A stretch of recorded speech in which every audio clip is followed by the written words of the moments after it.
Do you want it? I don't give a shit. Like, actually, fully, I don't care.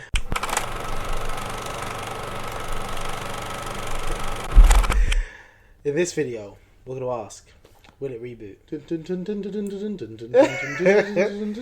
doesn't actually work, but I love it. Fair enough. Basically, we're going to go through a few films that are coming out that we asked the question if it's a good idea, if they should do it, if they should remake it, if they should rework it, and films that we would like to see. Free flow it. Let's start with it. So, we are getting a Charlie's Angels reboot. We know that Elizabeth Banks is attached. We don't know if she's going to be directing or if she's just going to be involved in producing it. But do you want it? I don't give a shit. Like, actually, fully, I don't care. But I think that the TV show, there was something to it.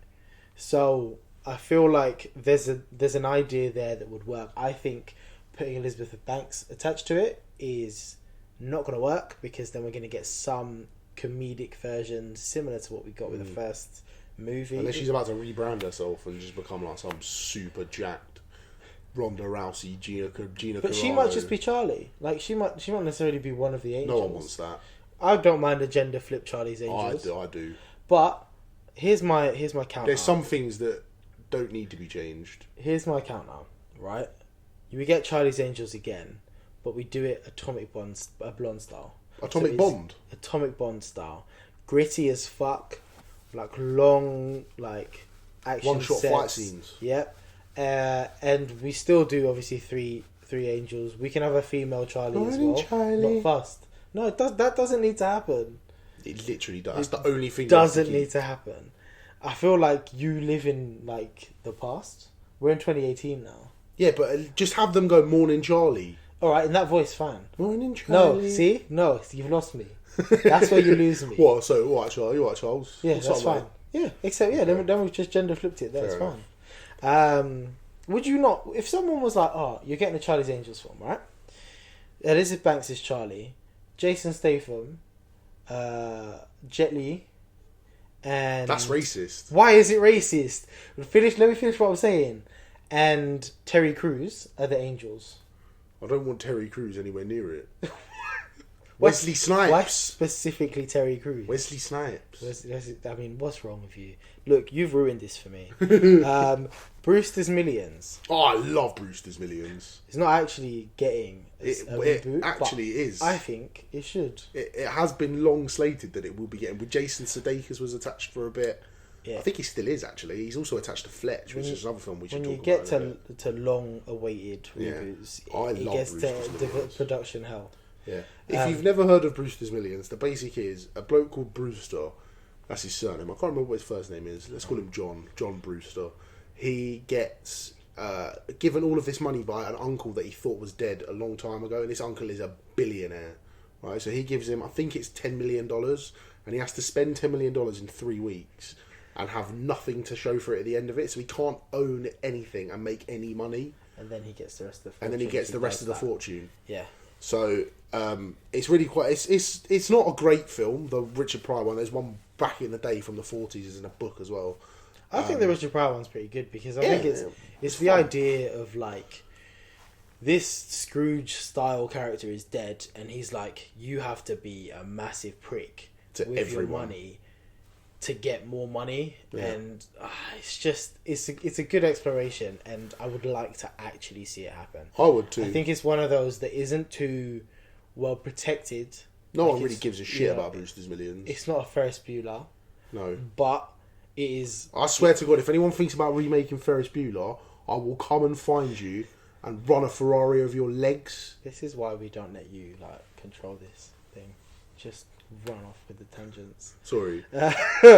But yeah, it's good enough concept to actually be something good, especially in this world. Yeah. It'd be mental to see it in the modern day. To think about how much money they could. I mean, the budget would be disgusting. You'd have to also change the amount of money you gave Oh them yeah. to You spend. can't just be like, here's 50 grand. Yeah, because then they'll just, like, research the worth it videos and be like, oh, let's just get the most expensive food every day. Or world's most expensive shit with 2 Chainz.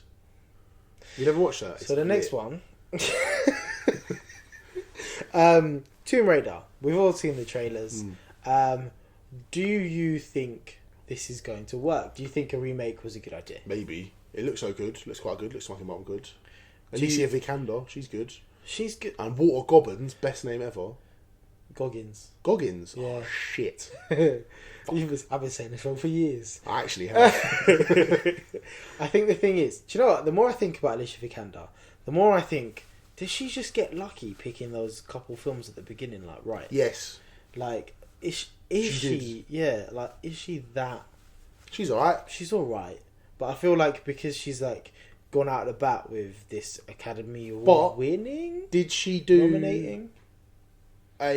What happens when people win Oscars, that they follow it up with just shit? Because when Halle Berry won for Crash, she followed up immediately with Catwoman. But in a way, Alicia Vikander's more of a slope because it's Danish Girl, Ex Machina, Ex Machina, Danish Girl. Ex Machina, Danish Girl, Man from Uncle's banging, bro. No, yeah, but I mean, we're still on the decline. We're not at the bottom yet because Tomb Raider's probably gonna be lower. What if it's sick though? Like the game because they're working off the reboot of the game, which was actually phenomenal. It basically looks like they just made a live action version of the game, which should work. But then you've also picked a lady who's very small, and you put her in scenarios that aren't real enough because they fucked the CGI. So we'll see how this goes. She could do it. She's talented enough to do it. We'll see how it goes. Yeah. It's always Christmas Eve here at the late review. Okay, Spawn.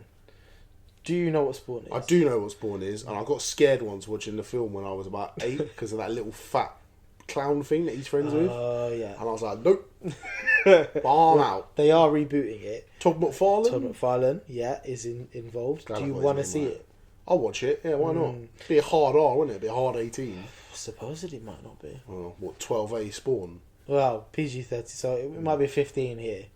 But, yeah, I think for me, the thing about reboots is you've got to be careful on whether it's worth touching or not. Like, if it's a premise that you need the concept to be good enough to actually be worth taking up, otherwise, what's the fucking point? Because you're just using this name because it's built-in money, which is just a cash grab.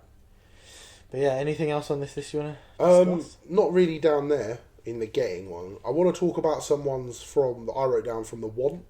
Okay. They can't see your list. So that's true. Just say it. I know, but I like to talk about the list because I can see the list.